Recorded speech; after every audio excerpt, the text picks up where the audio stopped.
firman-Mu Tuhan tiada berubah.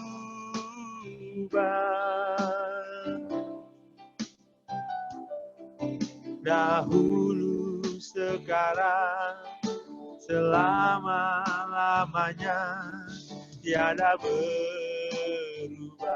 Firman-Mu Tuhan, firman-Mu Tuhan, penolong hidupku. Ku siapkan hatiku Tuhan untuk dengar firman-Mu. Mari kita katakan sekali lagi, firman-Mu Tuhan, firman-Mu Tuhan tiada berubah.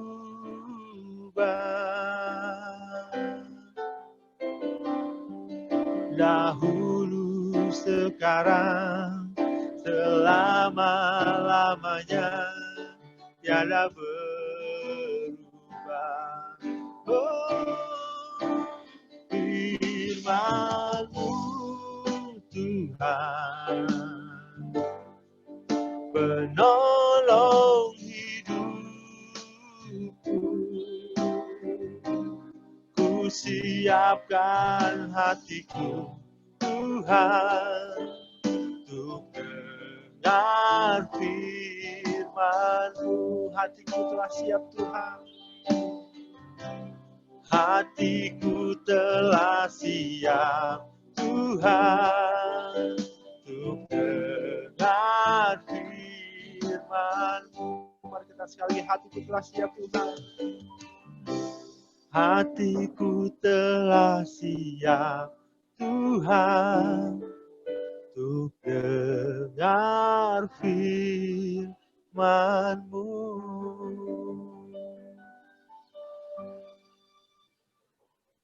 Mari Bapak Ibu, kita persiapkan hati kita dengan masuk dalam firman. Sebelumnya kami akan memimpin doa.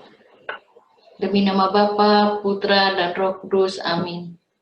Terpujilah Allah yang Bapa di surga, kami selalu hadir dan berkarya dalam setiap detik kehidupan kami.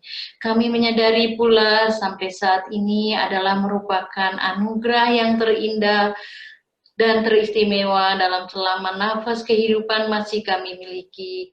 Sebagai wujud ucap syukur dan berterima kasih kepadamu Bapa, kami datang menghadap hadirat-Mu dengan segala kelemahan, dengan segala kerendahan hati kami, hendak memuji dan mendengarkan firman-Mu yang disampaikan Ibu Sheila melalui PABT online.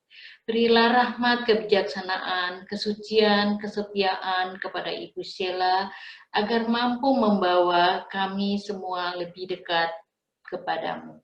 Kami berdoa pula buat teman-teman yang tidak dapat hadir saat ini, ya Tuhan, bantulah mereka yang berada dalam kesulitan. Orang yang susah, Engkau hibur. Orang yang berbeban berat, Engkau berikan kelegaan. Orang yang kehilangan harapan, Engkau pulihkan sehingga memperoleh kepastian kembali.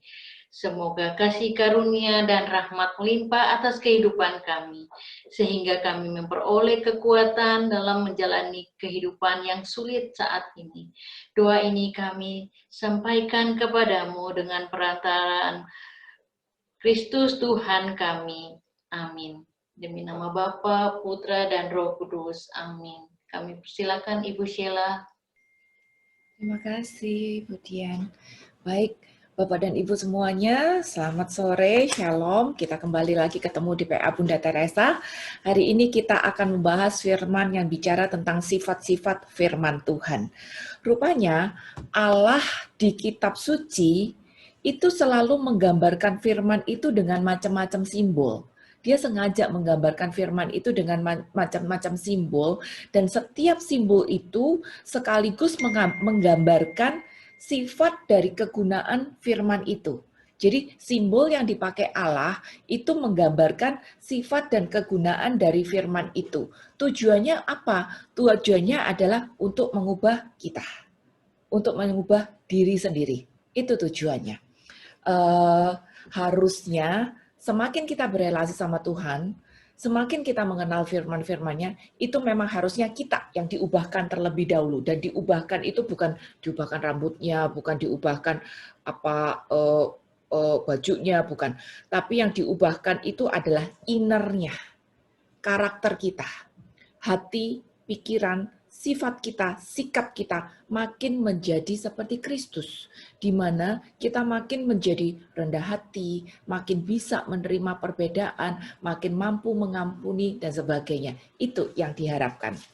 Ada satu ayat dari Roma 1 ayat 16. Roma 1 ayat 16 itu bilang, sebab aku mempunyai keyakinan yang kokoh dalam Injil, karena Injil adalah kekuatan Allah yang menyelamatkan setiap orang percaya. Pertama-tama orang Yahudi, tapi juga orang Yahudi. Jadi Injil itu adalah kekuatan Allah yang menyelamatkan kita, mengubahkan kita agar kita bisa selamat. Agar Injil yang adalah kekuatan Allah ini tadi bisa benar-benar bekerja di dalam kita, maka dibutuhkan kerjasama dengan kita sendiri. Ingat bahwa kita adalah makhluk yang diciptakan dengan kehendak bebas. Maka Allah tidak akan pernah memaksa Anda dan saya. Justru Allah itu respect terhadap pilihan-pilihan kita. Walaupun mungkin pilihan kita salah, Allah akan selalu mengingatkan kita, tapi Dia tidak pernah memaksa kita. Kalau kita tidak mau diubahkan oleh firman, maka Injil yang adalah kekuatan Allah tidak akan berfungsi sebetulnya. Maka dibutuhkan kerendahan hati agar Injil, firman yang adalah kekuatan Allah itu bisa berdaya guna untuk mengubahkan Anda dan saya. Tapi kalau memang kita tidak mau, akibatnya kayak begini nih. 2 Korintus 10 ayat yang ke-12.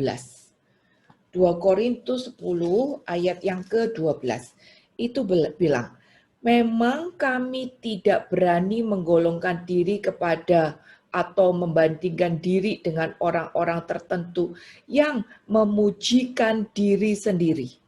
Mereka, garis bawahin ini, mereka mengukur dirinya dengan ukuran mereka sendiri dan membandingkan dirinya dengan diri mereka sendiri. Alangkah bodohnya mereka.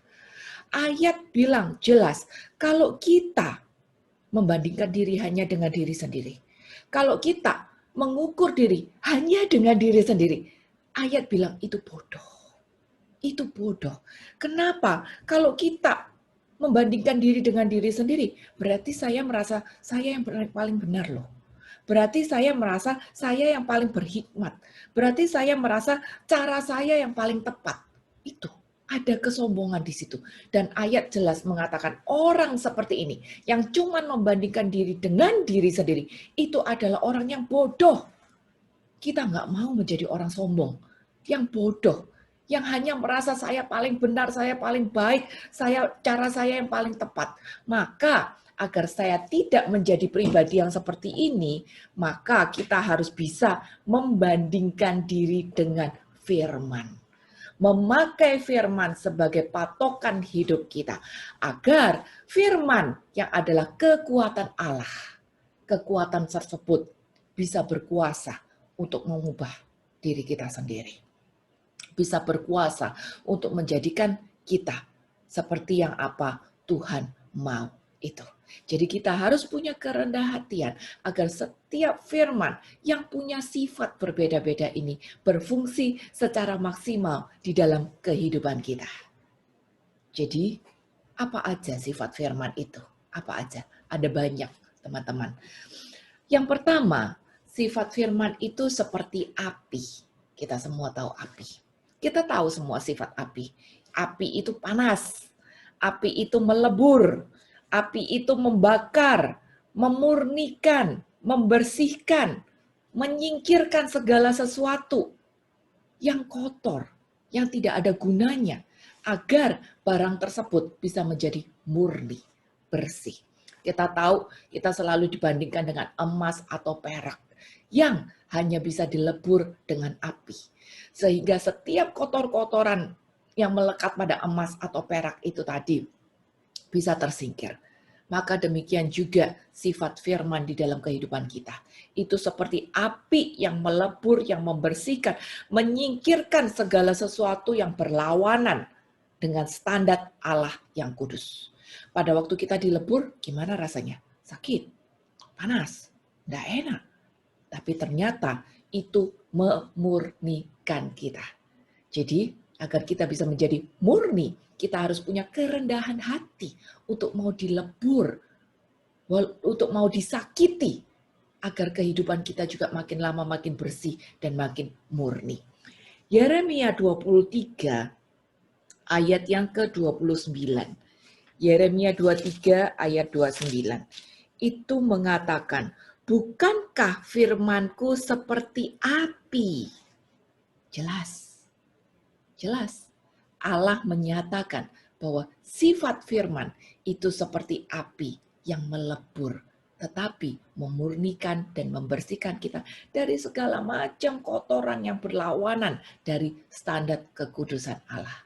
Walaupun pada waktu dilebur kita sakit, tapi kalau kita punya kerendahan hati, kita akan rela jalanin itu demi agar akunya yang berubah menjadi lebih baik.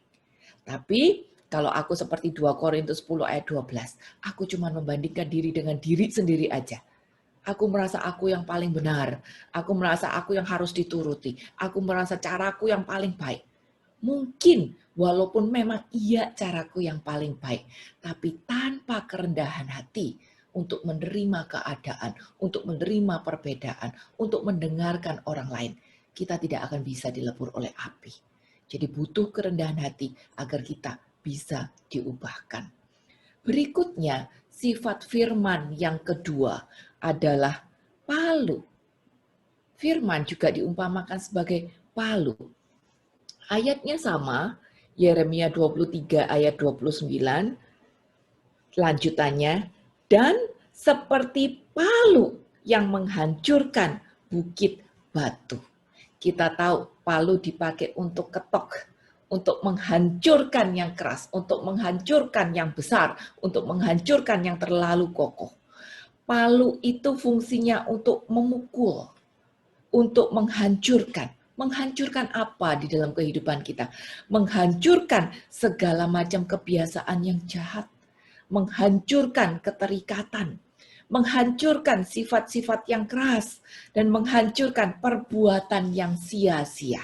Nah, mungkin Bapak dan Ibu sekarang berpikir, saya nggak melakukan yang sia-sia kok, saya hidupnya baik-baik aja, saya tidak melakukan kejahatan-kejahatan, saya tidak mencuri, saya tidak membunuh, saya tidak membodohin orang gitu. Tapi firman tetap bersifat sebagai palu. Dan semakin dekat kita dengan firman, sebetulnya palu itu akan semakin gencar untuk mengingatkan kita agar kita hancur sehancur-hancurnya. Contohnya, kita baru kelar BKSN kan? Di BKSN kemarin kita bahas tentang kambing dan domba. Kita bahas juga tentang Lazarus dan orang kaya yang berjubah ungu. Kita ingat, si kambing dan si orang kaya berjubah ungu tidak melakukan kejahatan apapun juga. Tidak mencuri, tidak membunuh, tidak macam-macam deh, tidak melakukan kejahatan apa-apa. Tapi kenapa ujung-ujungnya mereka masuk ke neraka? Mereka masuk ke neraka hanya karena mereka tidak melakukan perbuatan-perbuatan yang useful. Istilahnya, banyak kehidupan mereka yang bersifat sia-sia. Mereka tidak peduli pada kebutuhan di sekitar.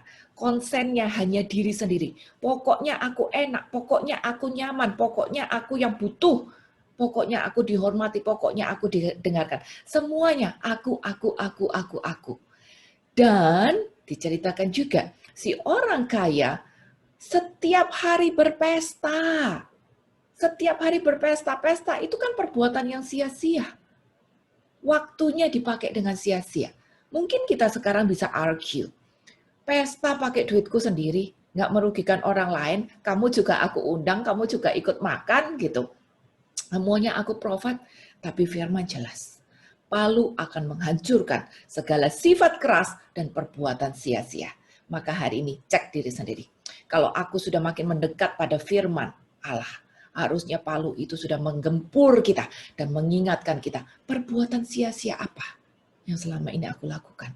Perkataan sia-sia apa yang sudah keluar dari mulutku. Apakah waktuku aku pakai dengan berguna? Apakah lebih baik, lebih banyak semuanya hanya untuk diri sendiri saja? Coba kita cek diri sendiri. Berikutnya, sifat firman yang ketiga adalah sebagai pelita. Saya yakin semua sudah sangat familiar dengan firman yang adalah pelita. Bahkan mungkin sebagian besar sudah apal dengan Mazmur 119 ayat 105 yang mengatakan bahwa firman-Mu itu pelita bagi kakiku dan terang bagi jalanku. Saya yakin sebagian besar atau bahkan semua sudah hafal dengan ayat ini. Firman adalah pelita bagi kaki dan terang bagi jalan kita. Iya, firman itu adalah terang. Bahkan ini ditegaskan lagi di 2 Petrus 1 ayat yang ke-19. 2 Petrus 1 ayat yang ke-19. Mengatakan, dengan demikian kami makin diteguhkan oleh firman yang telah disampaikan oleh para nabi. Alangkah baiknya kalau kamu memperhatikannya sama seperti memperhatikan pelita yang bercahaya di tempat yang gelap sampai fajar menyingsing dan bintang timur terbit bersinar dalam hatimu. Bapak dan Ibu, kita tahu kalau kita hidup di dunia yang dikuasai oleh iblis, maka dunia ini penuh dengan kegelapan. Kalau hidup kita, pikiran kita, hati kita, lidah bibir kita terkontaminasi dengan dunia, maka sebetulnya hidup kita ini dikuasai oleh kegelapan. Maka kita jelas nggak mau lah ya hidup kita dikuasai oleh kegelapan dan kita menjadi sama dengan dunia. Maka kita harus pakai firman dan menganggap firman ini sebagai patokan, karena firman ini adalah pelita. Yang pertama, dia menerangi kakiku dulu, baru dia menerangi jalanku. Kenapa pelita ini harus ada di kaki? Karena kaki ini adalah apa ya? Kaki ini kan alat yang dipakai untuk jalan dan masih melekat sama tubuh kita. Dia posisinya paling dekat sama kita dan dia akan ikut melangkah. Bahkan dia yang melangkah gitu untuk membawa badan kita ke arah mana gitu. Jadi kaki ini melekat sama tubuh, otomatis pelita yang adalah firman itu seharusnya tuh melekat pada tubuh kita. Agar kemanapun kita jalan, pelita itu nempel. Pelita ini harus ada di kaki dulu, yang nempel sama badan kita. Baru pelita itu menerangi jalanku. Sudut pandang kita tidak akan bisa terlalu jauh. Seperti sebuah jalan lurus, kita itu nggak bisa lihat sampai ujungnya kayak apa. Kita cuma bisa lihat lokasinya dekat sama kita aja. Gitu. Maka kita butuh pelita yang nempel di kaki kita. Dan pelita ini berjalan sesuai dengan langkah kaki kita. Jadi berjalan seirama dengan kita. Baru kita akan lihat pelita terang yang ada di jalan tersebut. Satu langkah demi satu langkah, satu langkah demi satu langkah. Walaupun Tuhan menyediakan kita pelita sampai jauh sampai ujung, tapi lebih utama pelita ini yang nempel di dalam kehidupan kita. Karena itu adalah titik terdekat di mana kita bisa melihat. Ayat di 2 Petrus 1:19 tadi juga mengatakan, biar pelita itu bercahaya di tempat yang gelap, sampai fajar menyingsing dan bintang timur terbit bersinar di dalam hatimu. Hari ini, kalau bintang timur itu mungkin baru muncul sedikit di dalam hati, atau mungkin belum ada di dalam hati, pastikan pelita itu sudah ada di kaki kita. Karena saat hidup kita diterangi oleh pelita, kaki kita diterangi oleh pelita. Dengan kesabaran, dengan kesungguhan kita mengikuti firman itu, maka firman itu akan timbul di dalam hati kita sebagai apa bahasanya? bintang timur yang di dalam hati. Kalau bintang timur itu sudah terbit, ada di dalam hati kita, tinggal di dalam hati kita, maka sebetulnya arah kita itu akan sudah makin jelas. Tapi hari ini kita diingatkan bahwa salah satu sifat utama dari firman Tuhan, dia adalah pelita. Cek, sudahkah pelita itu ada di dalam kaki kita? Atau jangan-jangan pelita itu ada, tapi tertutup oleh ego kita sendiri. Yohanes 1 ayat yang 5 mengatakan, Yohanes 1 ayat 5, terang itu bercahaya di dalam kegelapan, dan kegelapan itu tidak menguasainya. Terang itu adalah firman Tuhan. Maka otomatis terang yang adalah firman tidak bisa dikuasai oleh kegelapan. Kegelapan bicara tentang iblis, kegelapan bicara oleh dunia. Maka dunia atau iblis tidak akan mungkin menutupi terang dari firman itu tadi. Tetapi kalau kita matanya tidak tertuju pada terang, maka kita tidak akan melihat. Kita tidak akan bisa dipimpin oleh terang itu. Mata kita tetap gelap karena kita tidak mau menunduk untuk melihat. Jadi firman adalah pelita bagi kakiku yang menerangi jalanku, di mana jalan adalah dunia yang gelap. Tapi agar kakiku bisa melangkah dengan tepat, maka aku harus menunduk. Punya kerendahan hati untuk menunduk, sehingga aku bisa melihat pelita yang harusnya itu nempel di kakiku. Jadi langkahku tidak akan terhambat atau salah langkah. Karena pelita ini adalah petunjuk bagi arah hidup kita. Dia harus nempel di kaki dan dia akan menerangi jalan kita. Dan saat hidup kita makin erat dengan firman, maka pelita itu akan makin besar. Dan kita akan mampu untuk melihat perbedaan antara firman kebenaran, diri sendiri, atau dunia. Karena kayak lampu itu loh ya, makin terang kan makin kelihatan. Kita bayangin aja deh, pernah masuk bioskop kan semuanya, di bioskop itu kan gelap. Kita nggak akan bisa lihat tetangga kita mukanya kayak apa. Kita nggak akan pernah bisa lihat di kursi sebelah itu ada plastik bekas popcorn atau plastik bekas es krim. Kita nggak akan bisa lihat gitu. Tapi begitu lampu pelan-pelan diterangkan, kita mulai bisa lihat, oh ada sampah di situ. Oh ada orang di sebelahku yang tadinya nggak kelihatan. Tapi begitu lampu makin terang, mungkin kita bisa lihat loh, di tetangga sebelah ternyata mukanya banyak jerawat. Yang tadinya nggak kelihatan sama sekali. Sama. Semakin pelita itu menerangi kaki kita dan terbit di dalam hati kita, yang kelihatan dulu apa?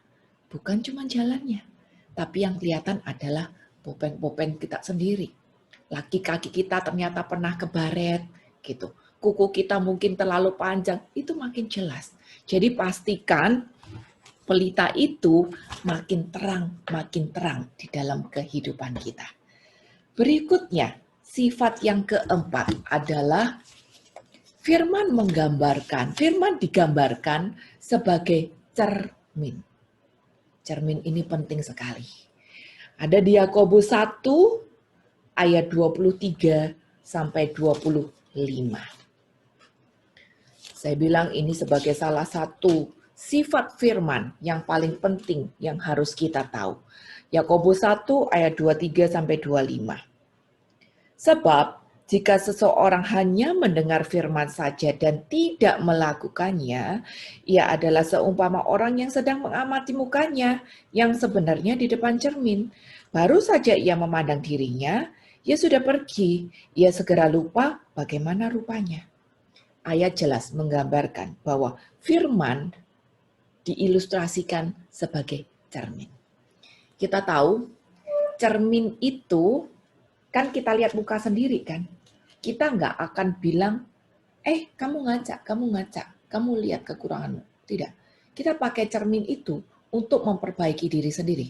Mungkin bedak kita kurang sebelah kiri, mungkin rambutnya kurang rapi gitu, mungkin alisnya miring sebelah, saya nggak tahu. Tapi kita pakai firman untuk melihat keadaan sendiri. untuk melihat keadaan sendiri yang sebenar-benarnya. Sekali lagi, untuk melihat keadaan sendiri yang sebenar-benarnya agar aku bisa memperbaiki diri sendiri. Itu fungsi dari cermin. Jadi pada waktu aku bercermin, kita akan lihat, oh rambut kurang rapi, maka aku rapiin. Aku mau lihat nih keadaanku yang sebenarnya. Kalau ada yang kurang beres dari aku bercermin, biar aku bisa rapiin lagi. Itu fungsi dari cermin, untuk menyatakan keadaan kita yang sebenarnya, keadaan diri sendiri, dan bukan orang lain. Jadi, jangan pernah memakai firman untuk bilang, nih ini buat kamu, nih ini cocok buat kamu. Kamu harus berubah, karena kamu harusnya nggak boleh seperti ini. Firman bilang kamu nggak boleh gini. Enggak.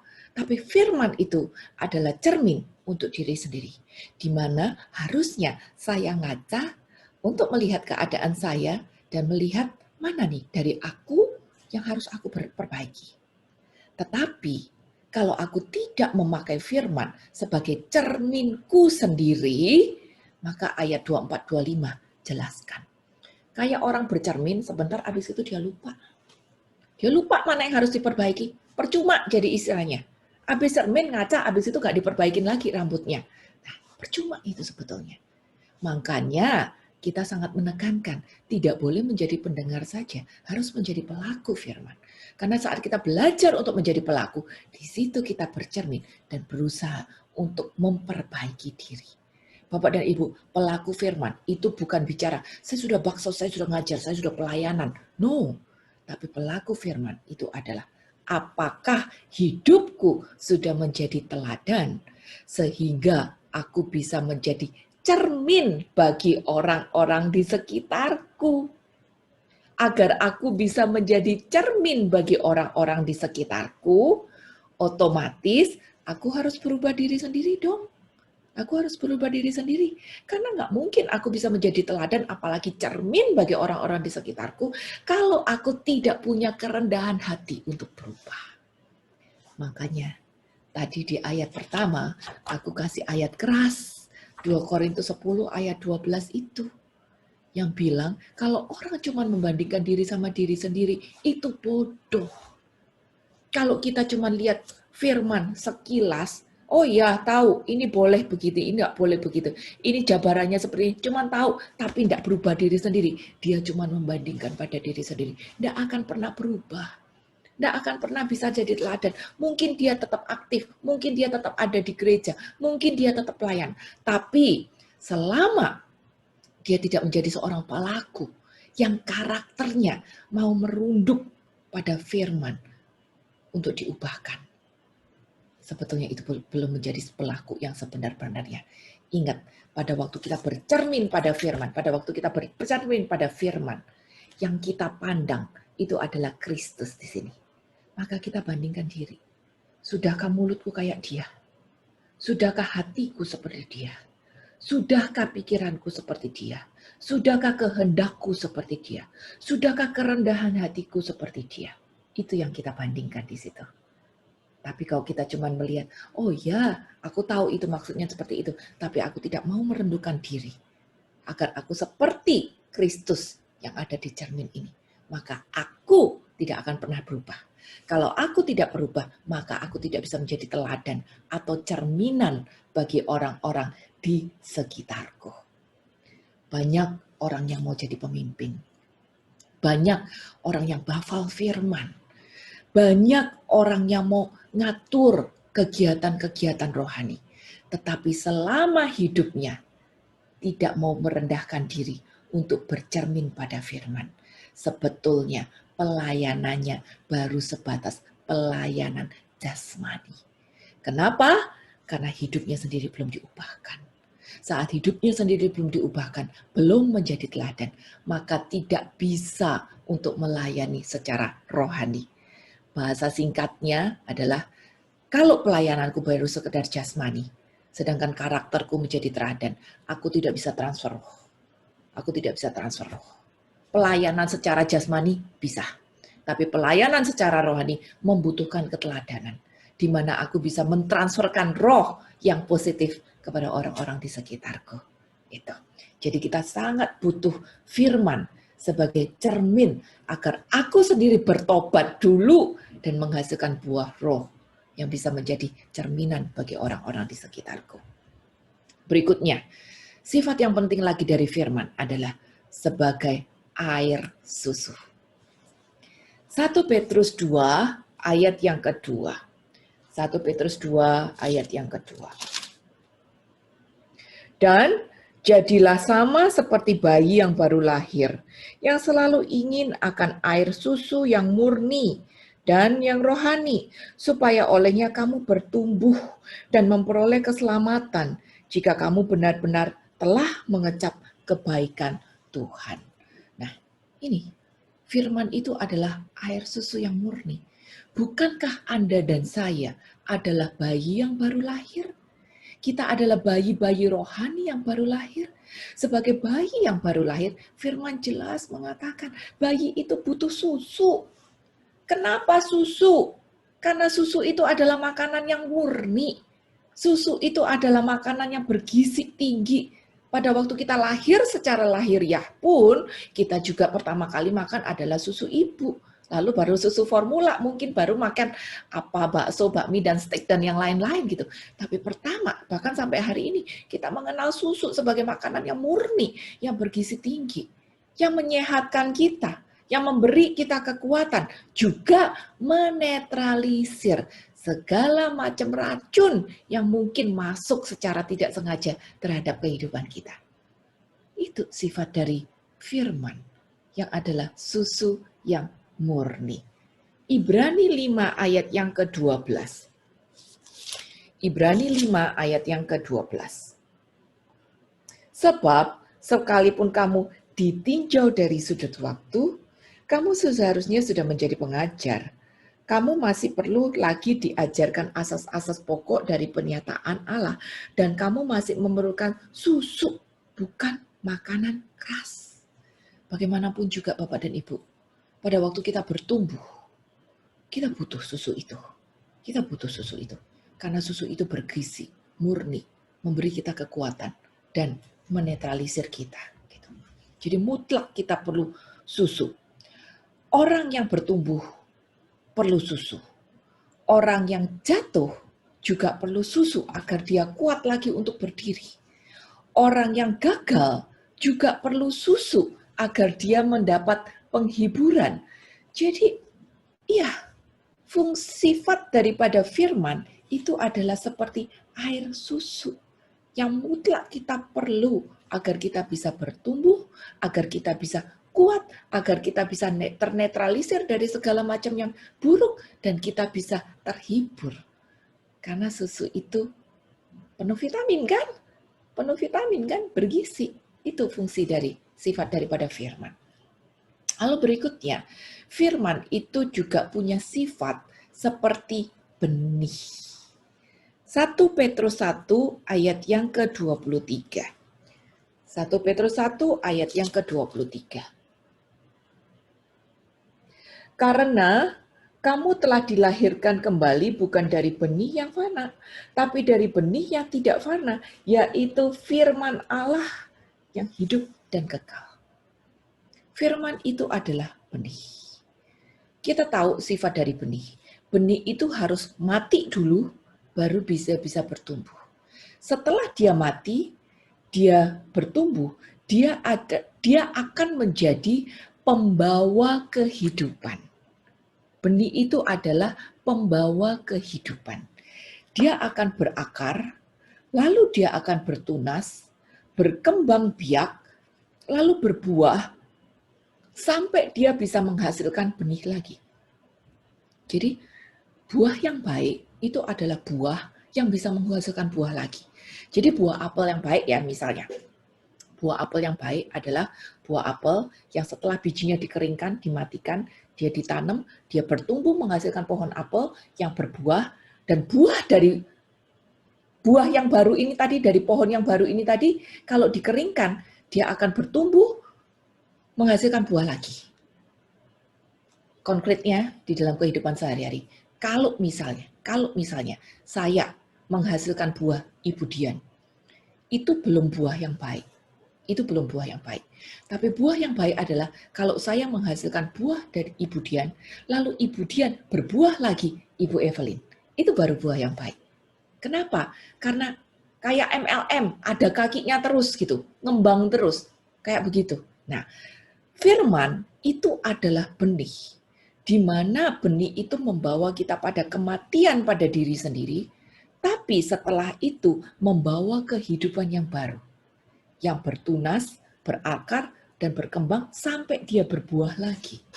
Jadi firman itu adalah benih yang baru di dalam kehidupan kita. Pada saat kita lahir baru, kita siap dimatikan. Diriku sendiri dimatikan, egoku dimatikan, pikiranku dimatikan, lalu aku hidup lagi dengan benih yang baru, yaitu benih firman Allah. Lukas 8 ayat yang ke-11. Lukas 8 ayat yang ke-11. Inilah arti perumpamaan itu. Benih itu ialah firman Allah. Jelas. Ayat jelas sekali mengatakan bahwa firman itu digambarkan sifatnya kayak benih. Yesaya 55 ayat yang ke-11. Yesaya 55 ayat yang ke-11. Demikianlah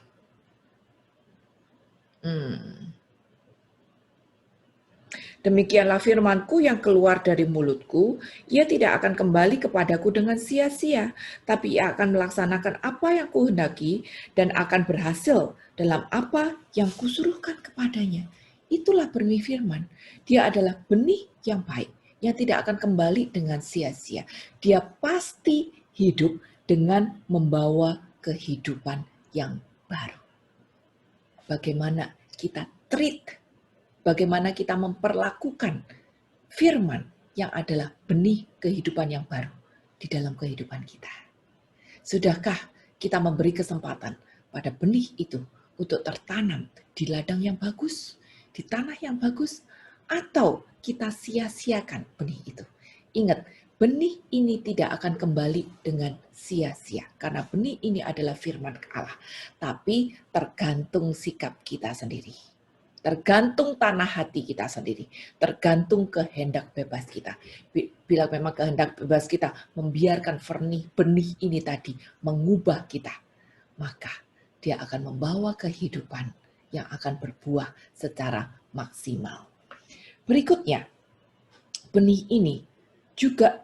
firman ini juga bersifat seperti hujan dan salju. Kita tahu hujan atau salju itu kan selalu turunnya dari atas ke bawah. Nggak akan kembali, nggak akan terbalik.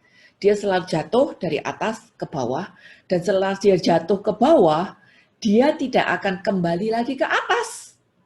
Dia tetap ada di bawah. Nggak ada hujan yang balik lagi ke langit. Selalu dia tetap di bawah dan nggak kembali lagi. Dan setelah dia sampai di bawah, dia mengairi. Dia menyuburkan. Dia menumbuhkan, dia memberi kehidupan. Itulah sifat hujan dan salju. Dia turun dari atas ke bawah, nggak kembali lagi, lalu dia menghidupkan, mengairi, menyuburkan. Yesaya 55 ayat yang ke-10.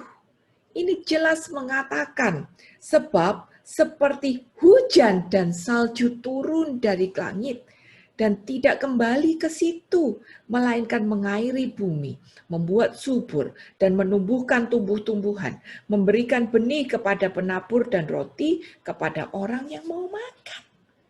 Jadi hujan dan salju ini tadi memberi kita kehidupan. Pada waktu kita terima firman, sudahkah kita biarkan firman ini tadi mengairi kehidupan kita, menyuburkan kita, dan memberi kita kehidupan agar kita bertumbuh? Sudahkah kita memperlakukan firman itu tadi seperti air dan memberi kesempatan pada air itu untuk menumbuhkan kita, untuk menghidupkan kita? Atau kita simpen aja air itu di dalam ember yang tertutup rapat? Ini terserah kita. Ini terserah kita. Kalau memang kita mau dihidupkan oleh firman itu tadi, maka sifatnya akan menjadi seperti itu. Menumbuhkan kita, menyegarkan kita. Dia tidak akan kembali dengan sia-sia, tapi akan menghidupkan kita. Berikutnya, saya yakin Bapak dan Ibu juga sudah tahu semua. Sifat firman Tuhan adalah juga seperti pedang. Ibrani 4 ayat yang ke-12. Saya yakin teman-teman sudah tahu bahwa sifat firman itu seperti pedang. Ibrani 4 ayat 12. Sebab firman Allah hidup. Hidup berarti apa? Ada power. Ada life and power. Dan kuat. Dan lebih tajam daripada pedang bermata dua manapun. Ia menusuk amat dalam sampai memisahkan jiwa dan roh, sendi-sendi dan sumsum. Ia sanggup membedakan pertimbangan dan pikiran hati kita. Jadi sifat firman itu kayak pedang. Bukan pedang biasa pula, tapi pedang bermata dua. Pedang bermata dua yang sangat-sangat tajam. Kenapa? Karena firman itu melindungi kita. Melindungi kita dari kontaminasi dunia. Melindungi kita dari serangan-serangan iblis. Dari serangan-serangan dunia. Itu fungsi dari pedang kan. Dia akan melindungi diri pemakainya. Tapi pedang bermata dua ini juga melindungi kita dari hal-hal kedagingan. Karena pedang ini bermata dua. Dia mampu memisahkan antara roh dan jiwa. Berarti dia mampu melindungi kita dari perdebatan antara kedagingan dan rohani. Dari perdebatan antara roh dan jiwa. Bapak dan Ibu, peperangan yang paling dahsyat dan selalu hadir di dalam kehidupan kita. Itu bukan perang demo di kiri, bukan perang demo di kanan. Tapi peperangan yang paling dahsyat dan selalu hadir di dalam kehidupan kita adalah peperangan yang ada di dalam kita sendiri. Antara roh dan jiwa kita. Roh kita bilang, ayo berdoa, ayo PA. Ini jam appointment kita untuk berkomunitas dan mengenal Tuhan lewat firman-Nya. Jiwa kita bilang, aduh males deh. Dengerin juga Sheila lagi, dia lagi melulu gitu, bosan gitu. Atau jiwa kita bilang, PA kan tiap Kamis ada. Kalau hari ini males ya Kamis besok lagi bisa gitu. Jadi pertentangan, peperangan yang selalu ada di dalam kehidupan kita adalah antara jiwa dan roh. Tetapi karena ini adalah pedang bermata dua. Dia sanggup memisahkan antara apa yang ada di roh kita dan hikmat. Kebalik, apa yang ada di dalam kita dan pemikiran kita. Pemikiran kita adalah kedagingan. Tapi di sini harusnya ada hikmat. Di sini ada pertimbangan yang membuat kita menghindar, malas, ngeles, apa segala macam, beralasan ini itu gitu. Tapi di sini kita ada hikmat yang murni. Dan firman yang adalah pedang sanggup memisahkan itu. Pada waktu firman yang adalah pedang memisahkan antara pertimbangan dan hikmat, mana yang kita pilih? Mana yang kita pilih? Peperangan diri sendiri, itu adalah yang paling berat. Ingat, roh penurut, tapi daging lemah. Matius 26 ayat 40. Roh penurut, tapi daging lemah. Jiwa kita lemah, kedagingan kita lemah, ego kita terlalu besar. Tapi roh itu penurut. Maka kalau kita hidup di dalam firman, dan firman itu menusuk kita sampai memisahkan antara jiwa dan roh kita. Mana yang kita pilih? Cepetan pilih. Kalau roh itu kalau pedang itu sudah menusuk, cepetan pilih. Karena kalau kita tidak cepat-cepat pilih yang benar, maka pikiran kita akan terus berusaha untuk mendominasi. Contoh kecil.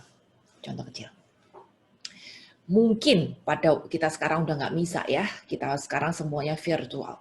Tapi selalu di dalam setiap misa, di dalam setiap ibadah-ibadah rohani, PA seperti ini, pasti ada yang namanya kolekte. Mungkin di awal kita Tuhan sudah taruh di hati kita. Oke, Tuhan taruh di hati kita untuk kolekte yang warnanya merah gitu. Tetapi dengan berjalannya waktu, pikiran kita akan berusaha untuk mendominasi. Jangan yang merah lah, sayang-sayang. Toh kamu sudah pernah kolekte di sana. Toh kamu sudah kolekte sana. Sumbangan kamu sudah cukup lah gitu. Atau mungkin kita berpikir, aduh, kolekte jangan di sini. Jangan-jangan nanti diselewengkan sama Sheila, dia pakai jajan sendiri gitu. Jangan deh, mendingan aku kasih yang lain aja, yang langsung apa segala macam. Pertimbangan-pertimbangan akan selalu ada. Dan perhatikan, saya yakin semua pernah mengalami ini. Kalau keputusan yang Tuhan taruh di dalam hati kita, kalau hikmat Tuhan yang Tuhan taruh di dalam hati kita, tidak cepat-cepat kita eksekusikan, maka yang terjadi apa? Yang di sini. Bukan lagi di sini. Jadi di sini Bapak dan Ibu. Ini fungsi dari firman yang adalah pedang.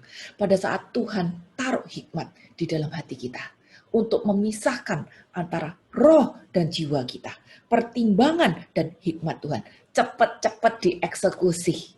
Biar kita bisa melakukan apa yang sesuai dengan kehendak Tuhan dan tidak lagi terkontaminasi oleh ego sendiri atau pengaruh dari dunia. Berikutnya, sifat firman adalah seperti air. Yohanes 15 ayat yang ketiga. Yohanes 15 ayat yang ketiga. Kamu memang sudah bersih karena firman yang kukatakan kepadamu. Firman itu membersihkan kita. Kita tahu air itu membersihkan, menyegarkan, memberi kehidupan juga. Itu adalah sifat daripada firman. Jadi firman itu adalah air. Efesus 5 ayat 26. Untuk menguduskan sesudah ia menyucikan dengan memandikannya dengan air dan firman. Jadi sekali lagi penegasan. Firman itu adalah air yang berfungsi untuk menguduskan, membersihkan, memberi kehidupan. Tapi selain itu, kita tahu air itu sifatnya fleksibel ya. Bukan hanya fleksibel, dia kan bisa belok kiri kanan gitu ya, ngikutin wadahnya. Tapi air itu yang pasti dia akan mengalir ke bawah. Tidak ada ceritanya air mengalir ke atas. Tapi air itu akan mengalir ke bawah. Maka kehidupan kita juga, kalau memang kita hidup di dalam firman Allah, harusnya sifat air ini nular kepada kita gitu, yaitu mengalir ke bawah. Makin rendah hati, makin bisa menerima perbedaan, makin bisa menerima orang lain apa adanya, makin terkontrol jiwanya, itu makin mengalir ke bawah. Ada peribahasa padi makin berisi, makin merunduk kan gitu. Itu padi yang berisi bukan berisi sembarangan, tapi berisi firman Tuhan, makanya dia makin merunduk. Kalau padi itu berisinya bukan firman Tuhan, bisa aja kehidupan kita keisi title, keisi popularitas, kita tidak akan makin merunduk. Makin sombong mah iya gitu. Karena itu konsep dunia. Dunia selalu menuntut kita makin naik kan. Dunia selalu mendorong kita harus makin naik. Semua harus makin naik. Jabatan harus makin tinggi, harus makin naik. Income harus makin gede. Dunia menuntut kita makin naik. Tapi prinsip Tuhan berbeda dengan prinsip dunia. Prinsip Tuhan menuntut kita makin lama makin menunduk. Nah, sifat firman salah satu adalah seperti air. Di mana air pasti mengalir makin bawah. Bapak dan Ibu, tanpa firman kita pasti mati rohani. Kenapa? Karena tanpa firman berarti kita tidak punya air. Maka rohani pasti mati. Walaupun mungkin saya tetap aktif di gereja, walaupun mungkin saya tetap apal banyak ayat, fisiknya aja pelayanan, tapi karakter tidak akan pernah berubah. Tidak akan makin menunduk, tidak akan bisa menerima perbedaan, tidak akan bisa menghargai pendapat orang lain. Itu kalau kita tanpa air. Mungkin tetap pelayanan, tapi tidak bisa makin menunduk. Maka pelayanan hanya sekedar lahirnya aja. Tapi hatinya tidak diubahkan. Jadi jangan sampai kita menjadi seperti itu. Tuhan mau kita makin berubah seperti dia. Berarti apa? Makin merunduk. Orang yang hidup di dalam firman pasti makin merunduk. Berikutnya, ada ayat lagi yang tentang air. Hari ini PR ada berbeda ya. Saya kasih banyak ayat agar kita tahu bahwa memang Allah memakai simbol-simbol untuk menggambarkan firman. Yohanes 4 ayat 14. Tetapi barang siapa minum air yang akan kuberikan padanya, ia tidak akan haus untuk selama-lamanya. Air yang diberikan oleh Tuhan yang membuat kita tidak haus selama-lamanya, itu adalah firman. Pada saat firman ada di dalam kehidupan kita, kita tidak akan haus. Walaupun kehidupan di dunia membuat kita banyak masalah, tidak ada harapan sepertinya, tapi kita tidak akan pernah putus harapan. Karena ada air yang hidup di dalam hati kita. Yohanes 7 ayat 37-38. Pada hari terakhir, yaitu pada puncak perayaan itu, Yesus berdiri berseru, barang siapa haus, baiklah ia datang kepadaku dan minum. Barang siapa percaya kepadaku, seperti yang dikatakan oleh kitab suci, dari dalam hatinya akan mengalir aliran air hidup. Tuhan suruh kita minum dari Dia. Kalau kita minum dari Dia, dari hatinya, dari hati kita akan mengalir air. Jelas kita bukan nyedot Tuhan secara harfiah, tapi kita tahu bahwa Yesus adalah firman yang menjadi manusia. Karena Yesus adalah firman yang menjadi manusia, maka kalau kita minum firman, kita itu minum dari Yesus. Maka kalau kita minum Yesus yang adalah firman, harusnya di hati kita akan mengalir aliran air hidup yang tidak akan membuat kita rasa kecewa, marah, putus asa. Seperti itu. Kita tidak akan merasa kering. Karena air hidup yang adalah firman itu terpancar dari hati kita. Kita tidak akan kecewa oleh keadaan. Berikutnya, 3 lagi. Sifat firman adalah juga seperti emas. Kita tahu, emas itu kan logam mulia. Hari ini mahal sekali. Murni, indah, investasi yang bernilai tinggi, sangat-sangat berharga. Firman itu adalah harta yang tidak habis-habisnya kalau digali. Emas itu juga sifatnya abadi. Itulah firman. Itulah firman. Jadi kalau kita gali firman, jangan kayak sambil lalu. No, anggap ini perlakukan ini sebagai sesuatu yang berharga, yang mulia. Karena firman memang sifatnya itu seperti itu. Kalau ingat cerita dari Paulus, nanti baca aja Filipi 3:7-8 kalau nggak salah. Paulus tuh orang hebat loh sebelum dia ikut Yesus. Dia terpelajar, dia dididik khusus oleh Gamaliel. Dia termasuk golongan Farisi, bukan cuma Farisi biasa, tapi Farisi yang golongan Sanhedrin pula gitu. Paulus orang kaya, dia punya kuasa, terbukti dengan dia punya surat izin untuk membunuh. Wah, license to kill. Kalau bukan orang berkuasa, nggak akan punya yang namanya license to kill. Dia punya surat itu. Dia punya koneksi dengan pejabat-pejabat. Lalu dia punya paspor Roma. Makanya dia nggak bisa dihukum. Karena dia paspor itu. Yesus nggak punya paspor Roma, makanya Yesus dihukum. Tapi Paulus punya paspor Roma. Tapi pada waktu dia ketemu Yesus, dia anggap semuanya itu sampah. Filipi 3 bilang seperti itu. Dia anggap semua itu sampah karena dia sudah menemukan harta yang sesungguhnya. Yang mulia, yang abadi, yang bersifat kekal. Dan dia anggap firman itu berharga. Bagaimana dengan Anda dan saya? Sudahkah kita treat firman itu sebagai sesuatu yang berharga untuk kehidupan kita? Sesuatu yang indah yang harus kita pertahankan di dalam kehidupan kita. Mazmur 19 ayat 8-11. Taurat Tuhan itu sempurna, menyegarkan jiwa.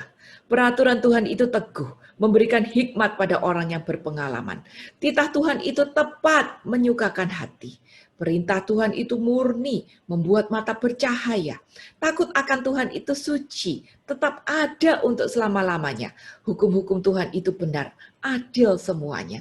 Lebih indah daripada emas, bahkan daripada emas tua dan lebih manis daripada madu, bahkan daripada madu tetesan dari sarang lebah. Bahkan ayat mengatakan firman itu lebih berharga, lebih indah daripada emas.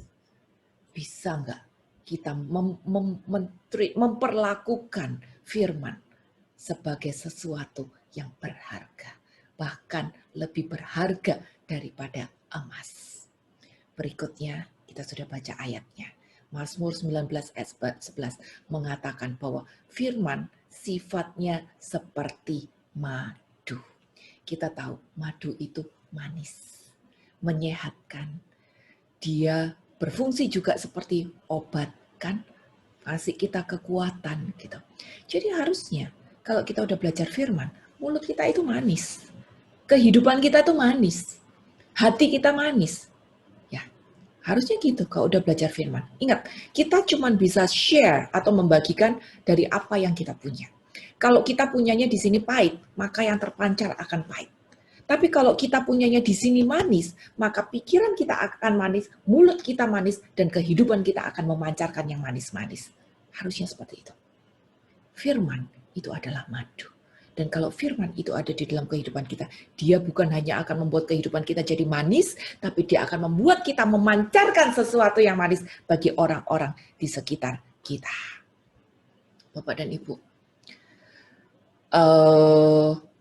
Wahyu 10, kita lihat ya, Wahyu 10 ayat 9 dan 10.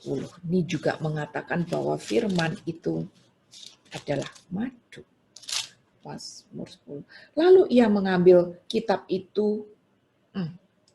Lalu aku pergi kepada malaikat itu dan meminta kepadanya supaya ia memberikan gulungan kitab itu kepadaku. Katanya kepadaku, ambillah dan makanlah dia. Ia akan membuat perutmu terasa pahit, tapi dalam mulutmu ia akan terasa manis seperti madu. Lalu aku mengambil kitab itu dari tangan malaikat itu dan memakannya. Di dalam mulutku ia terasa manis seperti madu. Tapi sesudah itu, sesudah aku memakannya, perutku menjadi pahit rasanya. Rupanya madu yang adalah firman ini tadi, kalau dimakan itu memang manis. Kita kan senang kan ya dengerin firman, menguatkan, menghiburkan, memberi harapan, janji-janji Tuhan apalagi luar biasa. Manis. Tapi untuk diri sendiri, apalagi saat kita disuruh melakukan, susah apa gampang? Susah apa gampang? Tidak gampang. Itu pahit. Karena melawan kedagingan sendiri. Melawan diri sendiri, melawan kehendak sendiri, itu pahit buat diri sendiri. Di mulut manis. Tapi saat kita belajar untuk melakukan, itu memang pahit, berat. Seperti cermin, kita harus melihat, melakukan. Seperti pedang, kita pun ditusuk untuk bisa membedakan. Dan madu ini pun manis bagi mulut. Benar menyegarkan, benar menguatkan, benar sebagai obat. Tapi saat di perut kita dituntut untuk melakukan itu tadi. Dan itu bukan sesuatu yang gampang, tapi harus diusahakan. Berikutnya, 2 lagi. Sifat firman adalah seperti roti. Matius 4 ayat 4. Catat aja di Alkitabnya, ada ayat paralelnya sama. Lukas 4 ayat 4. Sama ayatnya. Matius atau Lukas 4 ayat 4. Sama lagi ayat paralelnya, Ulangan 8 ayat yang ketiga. Sama juga. Sama juga, jadi ada 4 ya. Matius 4 ayat 4, Lukas 4 ayat 4, Ulangan 8 ayat 3, dan Yesaya 55 ayat 10c. Ngomongnya sama. Bahwa manusia tidak hidup dari roti saja, tapi dari setiap firman yang adalah mulut yang keluar dari Allah. Rupanya firman itu adalah roti bagi tubuh rohani kita. Roti itu sifatnya mengenyangkan, memberi tenaga, memberi kehidupan, memuaskan juga kan. Siapa di sini yang nggak suka ngunyah? Semuanya suka ngunyah kan. Kadang-kadang perut nggak lapar aja pengen ngunyah. Kenapa? Kalau udah ngunyah itu rasanya puas. Gitu kan? Roti itu memuaskan juga. Tapi sebelum kita kunyah roti itu tadi, harus beli dulu. Harus beli dulu. Jangan minta gratisan, syukur-syukur kalau dikasih tetangga. Tapi kalau enggak, harus beli dulu gitu. Nah, setelah beli, dimakan, memberi nutrisi, kasih tenaga, kasih kita hidup, kasih kita puas. Ada harga yang harus dibayar. Ada harga yang harus dibayar karena kita harus beli roti itu tadi. Kemarin di PA sebelah kita udah bahas harga harus bayar. Mungkin beberapa teman dari sini join. Kalau enggak boleh dicek YouTube dari komunitas sebelah gitu, menjelaskan tentang harga yang harus dibayar. Demikian juga firman di dalam kehidupan kita. Ada harga yang harus dibayar agar kita bisa mengunyah roti itu tadi. Tapi roti itu harus dikunyah. Karena apa? Karena itu adalah makanan bagi tubuh rohani kita. Dan kita butuh itu. Otherwise, tubuh rohani kita tidak ada tenaga. Nggak kuat. Dan kita tidak akan pernah puas. Garis bawah ini itu tadi. Orang yang tidak mencerna firman sebagai roti, dia tidak akan pernah puas. Dia tidak akan pernah puas. Duit berapa miliar tidak akan puas. Kedudukan seberapa tinggi tidak akan pernah puas. Pelayanan berapa banyak tidak akan pernah puas. Selalu butuh self-esteem-nya naik lagi. Self-esteem-nya lebih direcognize lagi. Selalu punya kebutuhan itu. Tapi saat kita mencerna roti, kita akan dipuaskan. Perkataan puas atau cukup itu sebetulnya yang membuat dunia bisa damai. Kita nggak bahas ini hari itu. Tapi perkataan bisa puas. Cukup ini yang sebetulnya bisa membuat dunia damai. Lalu yang terakhir, sifat firman adalah sebagai mutiara. Matius 7 ayat yang ke-6. Matius 7 ayat yang ke-6. Jangan kamu memberikan barang yang kudus kepada anjing, dan jangan kamu melemparkan mutiaramu kepada babi, supaya jangan diinjak-injaknya dengan kakinya, lalu ia berbalik mengoyak kamu. Ada satu lagi ayat di Matius 13, ayat terakhir nih, Matius 13 ayat 44 sampai 46. Hal kerajaan surga itu seumpama harta yang terpendam di ladang, yang ditemukan orang, lalu dipendamnya lagi. Oleh sebab sukacitanya, pergilah ia menjual seluruh miliknya, lalu membeli ladang itu. Demikian pula hal kerajaan surga, seumpama seorang pedagang yang mencari mutiara yang indah. Setelah ditemukannya mutiara yang berharga itu, ia pun pergi, menjual seluruh miliknya, lalu membeli mutiara itu. Bapak dan Ibu, kita tahu ya, mutiara itu indah, mutiara itu berharga, mutiara itu mahal. Kita tahu juga mutiara itu sifatnya abadi. Dan kita tahu juga mutiara itu terbentuk lewat air mata. Dan itu membuat nilainya itu mahal. Tapi pada saat kita melihat mutiara itu, kita harus beli. Kita harus beli. Maka ada harga yang harus dibayar agar kita memiliki mutiara ini tadi. Ayat jelas mengatakan, si pedagang itu tadi begitu nemu mutiaranya, dia nggak bisa langsung ambil. Tapi dia harus jual dulu barang miliknya. Ada harga yang harus dibayar. Dia harus jual dulu barang miliknya, dia harus usaha dulu. Sehingga dia bisa mendapatkan yang berharga itu tadi. Bagaimana dengan kehidupan kita? Sudahkah kita melihat firman sebagai mutiara yang berharga? Dan kalau kita sudah tahu bahwa itu adalah mutiara yang berharga, sudahkah kita rela membayar harga untuk mendapatkan barang yang indah dan abadi itu tadi? Sekali lagi, untuk bayar harga itu adalah sakit. Itu adalah sakit, mahal. Kenapa? Karena melawan diri sendiri, melawan kehendak daging, melawan kelemahan-kelemahan kita, melawan hakikat-hakikat kemanusiaan kita, melawan hukum dunia yang dipraktekkan umum di sekitar kita. Tetapi kalau kita sudah memandang firman sebagai mutiara yang berharga, maka kita akan berani untuk bayar harga demi bisa mendapatkan sesuatu yang bersifat abadi. Jadi Bapak dan Ibu, itu adalah 12 sifat firman yang harusnya bisa mengubah kehidupan kita. Firman seperti api, seperti palu, seperti cermin untuk melihat diri sendiri agar ada hal-hal apa yang aku perbaiki, aku bisa perbaiki. Seperti air susu yang menumbuhkan, menguatkan kita, menetralkan setiap racun yang ada dalam tubuh kita. Seperti benih yang mati tapi juga tumbuh lagi untuk membawa kehidupan. Seperti hujan dan salju yang mengairi dan memberi kehidupan, menyejukkan dan menumbuhkan. Seperti pedang yang menusuk kita dan memisahkan antara kedagingan dan hikmat Tuhan.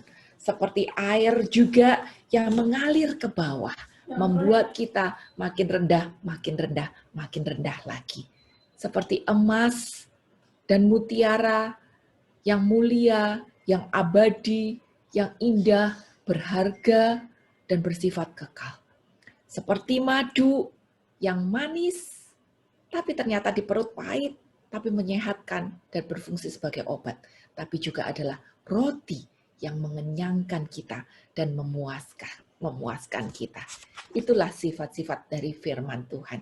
Semoga menjadi berkat dan menjadi refleksi bagi kita diri kita sendiri, sehingga kita tidak lagi membandingkan diri dengan aku sendiri, tapi kita bisa bercermin untuk membandingkan hidup kita hanya dengan kebenaran firman Tuhan. Tuhan Yesus memberkati. Terima kasih Sheila atas pengajarannya. Sama juga nih dulu ini Bapak Ibu. Dulu saya juga suka sering nih. Jadi cerminnya bukan buat diri sendiri gitu, tapi buat orang lain kan. Kalau dengerin firman terus kayaknya berasanya kok, wah ini kayaknya pas banget gitu. Buat si A, buat si B, buat siapa gitu. Cuman sejak saya tergabung di PA Bunda Teresa, si Sheila sering ngingetin gitu bahwa kita kalau baca firman buat harusnya untuk diri kita sendiri, udah nggak usah lihat yang lain-lain lagi gitu. Bapak Ibu, mari kita siapkan hati kita. Kita akan masuk ke dalam persembahan. Silahkan tim pujian. Firman-Mu berita bagi kakiku, terang bagi jalan. Firman-Mu berita bagi kakiku, terang bagi jalan. Waktu ku bimbang dan hilang jalanku, tetaplah Kau di sisiku, dan takkan ku takut asal Kau di dekatku, besertaku selamanya. Oh. Firman-Mu berita bagi kakiku, terang bagi jalan. Firman-Mu berita bagi kakiku, terang bagi jalan. Terang bagi jalan.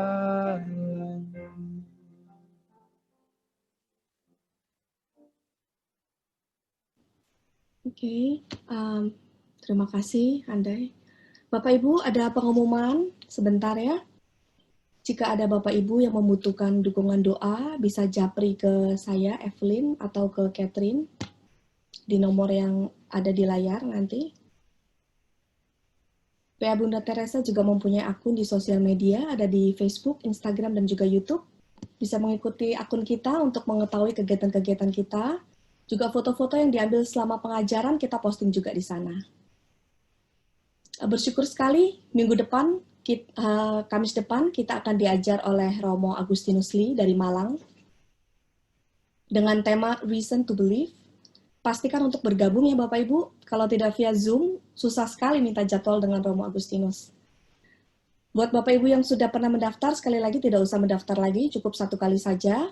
Jika belum pernah mendaftar, bisa minta form pendaftaran di saya, Evelyn, atau Monik, Jenny, dan juga Cindy.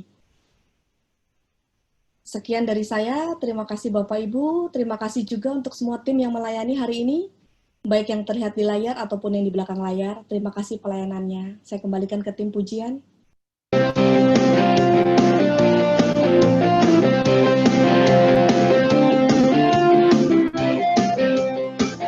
Kita katakan firman Tuhan.